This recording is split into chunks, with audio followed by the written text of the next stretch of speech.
संविधान तो खतरे में चल ही रहा है। संविधान तो एकदम खतरे में। हम किसी भी कीमत पर संविधान को बचाने का काम करेंगे।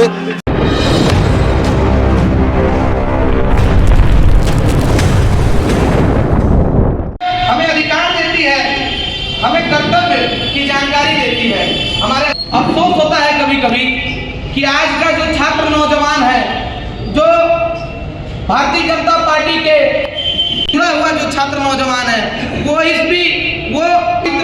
किताब मतलब संविधान की रक्षा सुरक्षा न करते हुए उन मनुवादी लोगों के साथ, उन देशद्रोहियों में देशद्रोही कहता हूँ ऐसे लोगों को, जो आज हमारी बहन बेटियों के साथ अत्याचार हो रहा है। चाहे फुर्सत मिले तो पढ़ना मुझे, मैं तुम्हारे बेमिसाल उलझनों का समाधान हूँ, मैं भारत का संविधान हूँ, मैं भारत का संविधान हूँ। बहुत सबके सिक्योरिटी वालों ने वही रोक दिया। मंत्री जी सो रहे हैं तो मंत्री जी मीटिंग में हैं। देखिए, संविधान दिवस की तो बहुत आज की तारीख में ज़रूरत है, क्योंकि संविधान हम लोगों को बोलने की आज़ादी, सामाजिक आज़ादी, राजनीतिक आज़ादी, समाज में उठने बैठने की सारी जो आज हम लोग कर रहे हैं। नहीं तो अंग्रेज़ों के ज़माने में ना कोई विरोध कर पाता रहा, ना राजनीतिक कोई गतिविधि हो पाती रही, सारी गतिविधियों पर ख़त्म हो गया था। और इस मुल्क के आज़ाद होने के बाद भी मतलब कोई कुछ बोल नहीं पाता रहा।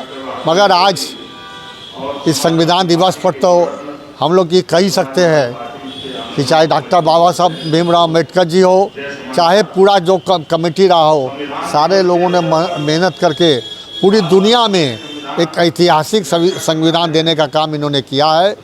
और इस संविधान को, सबसे तकलीफ़ की बात है, इस संविधान को तोड़ने मरोड़ने की चक्कर में कोशिश में लगे हमारे जो आरक्षण है, जो दलित समाज, जो पिछड़ा समाज, जो अल्पसंख्यक समाज।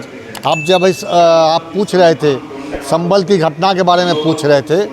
संभल की घटना के बारे में भी आप जानते हैं कि अल्पसंख्यक समाज को किस तरह रोज़ डराया जा रहा है, किस तरह रोज़ धमकाया जा रहा है, किस तरह अत्याचार उन पर किया जा रहा है।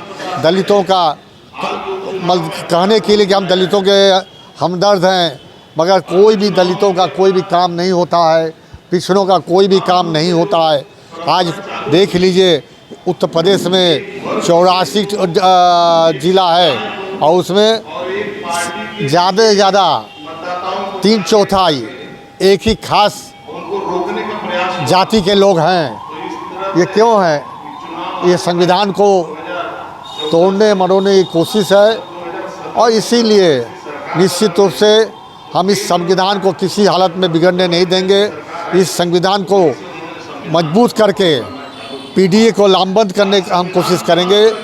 पीडीए जब मजबूत रहेगा तो संविधान भी मजबूत रहेगा, संविधान बचा रहेगा, यही उम्मीद हम लोग की है। तो संविधान तो खतरे में चल ही रहा है। संविधान तो एकदम खतरे में। आप लगातार जगह पार्लियामेंट चुनाव के बाद मतलब बोला नहीं जा रहा है। अब महिला अल्पसंख्यक बिल लाया गया, महिला बिल लाया गया। महिला का क्या बिल का, रोज़ तो कहीं ना कहीं व्यभिचार हो रहा है महिलाओं के साथ, रोज़ अत्याचार महिलाओं पर हो रहा है। खाली मतलब बिल ला के और कुछ कानून पास करा के कोई भी काम नहीं हो सकता। जब सरकार की नीयत में खोट है, सरकार की नीयत सही नहीं है, तो निश्चित रूप से सारे के सारे संविधान बदलने की इनकी जो कोशिश है उसको हम लोग बदलने नहीं देंगे। हम लोग आज संविधान दिवस, आज पूरे उत्तर प्रदेश में सारे कार्यकर्ता संविधान दिवस मना रहे हैं। और आज यहाँ पर हम मुट्ठी तान रहे, हम यहाँ पर कसम लेंगे कि संविधान की रक्षा के लिए हमको जो भी कुर्बानी देना पड़ेगा हम उसको देने के लिए तैयार रहेंगे। हम किसी भी कीमत पर संविधान को बचाने का काम करेंगे। संविधान को बचाने के लिए जितना भी कुर्बानी हमको देना पड़ेगा हम उसके लिए तैयार रहेंगे और तैयार हैं।